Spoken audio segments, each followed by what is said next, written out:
diciembre de 1991. Una fecha que marcó el fin de una era. Imaginen esto, 20 millones de kilómetros cuadrados de territorio, 15 repúblicas unidas bajo una misma bandera roja y un imperio ideológico que había definido la mitad del siglo XX, de repente, se desvanecen. ¿Fue la caída de la Unión Soviética una victoria gloriosa para la libertad, como muchos celebraron en Occidente? ¿O fue, como dijo una vez Vladimir Putin, la mayor catástrofe geopolítica del siglo XX? Bienvenidos a Historia en Disputa. Hoy nos embarcamos en un viaje para entender cómo uno de los imperios más poderosos de la historia se desmoronó desde adentro en tan solo 6 años. Pero no solo eso, vamos a desentrañar cómo la prensa occidental y la rusa contaron dos historias completamente diferentes sobre este colapso monumental. Porque la historia, como siempre, depende de quien la cuente. Para entender el final, debemos retroceder al principio del fin, 1985. En ese año, un hombre relativamente joven y enérgico, Mikhail Gorbachov, asume el cargo de secretario general del Partido Comunista. El panorama que heredó era desolador. La Unión Soviética era un gigante con pies de barro. Su economía estaba estancada, asfixiada por una burocracia ineficiente y una planificación centralizada que ya no respondía a las necesidades de la gente. Además, el país se desangraba económicamente por la costosa carrera armamentística contra Estados Unidos y la guerra interminable en Afganistán. Gorbachov sabía que algo tenía que cambiar drásticamente. Pero su objetivo no era destruir el sistema, sino salvar el socialismo. Y para ello, lanzó dos reformas que cambiarían el mundo para siempre: la perestroika, que significa reestructuración económica, y la glasnost, que se traduce como apertura o transparencia política. Con la perestroika, intentó introducir elementos de mercado en la economía soviética, permitiendo pequeñas empresas privadas y más autonomía para las fábricas estatales. Con la glasnost, buscaba romper el muro de silencio y censura, permitiendo por primera vez un debate público sobre los problemas del país. Desde la perspectiva occidental, estas reformas fueron recibidas con euforia. Los medios de comunicación y los líderes políticos vieron en Gorbachov a un reformista valiente, casi un héroe, que estaba admitiendo el fracaso inherente del comunismo y abriendo las puertas a la democracia y el capitalismo.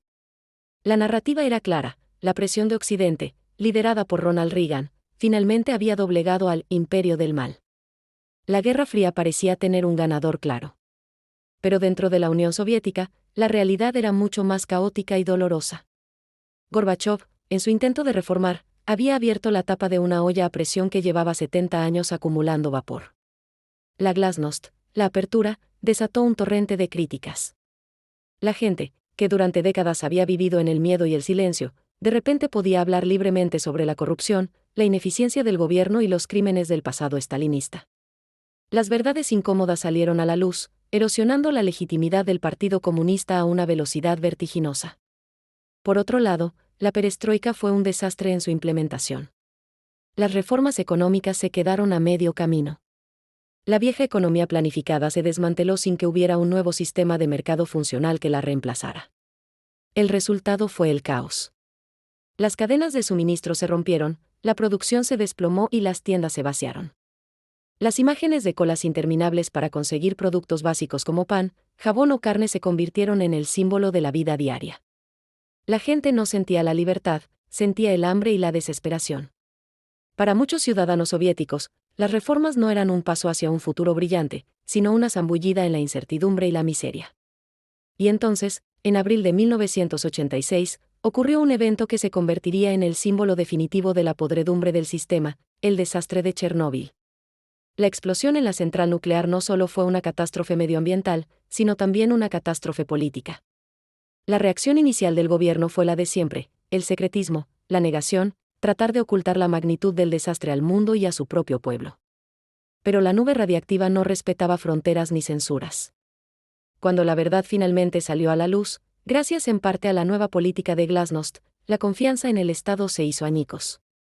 Chernóbil demostró de la forma más trágica que el sistema soviético no solo era ineficiente, sino que era mortalmente incompetente e indiferente a la vida de sus ciudadanos. Esta grieta interna se propagó rápidamente hacia el exterior. En Europa del Este, los países satélites de la Unión Soviética vieron su oportunidad. Animados por la nueva política de Gorbachov de no intervención militar, conocida como la doctrina Sinatra, porque ahora cada país podía hacerlo a su manera, los movimientos pro democracia cobraron una fuerza imparable. Polonia, Hungría, Checoslovaquia, uno tras otro, los regímenes comunistas empezaron a tambalearse. El clímax de este movimiento llegó el 9 de noviembre de 1989. Esa noche, las imágenes dieron la vuelta al mundo, miles de berlineses del este y del oeste, armados con picos y martillos, derribando el muro de Berlín, el símbolo más odiado de la cortina de hierro. La caída del muro no fue solo la reunificación de una ciudad, fue el anuncio televisado en directo de que el imperio soviético se estaba desintegrando. El control de Moscú sobre Europa del Este se había evaporado. La narrativa occidental lo celebró como el triunfo final de la libertad. Pero la historia estaba lejos de terminar. El golpe de gracia a la Unión Soviética no vendría de la OTAN, ni de Washington, ni de la CIA. Vendría desde el corazón mismo de Moscú, y sería asestado por un hombre que había sido un protegido del propio Gorbachov, un político populista y audaz que supo capitalizar el descontento popular para su propio ascenso al poder. ¿Quién fue esta figura clave que aprovechó el caos para dar el empujón final y sentenciar a muerte a la URSS? ¿Y cómo su rivalidad con Gorbachov selló el destino de un imperio? No te pierdas la segunda parte de esta crónica, el golpe que cambió la historia. Gracias por acompañarnos, suscríbete y activa las notificaciones para no perderte el próximo capítulo.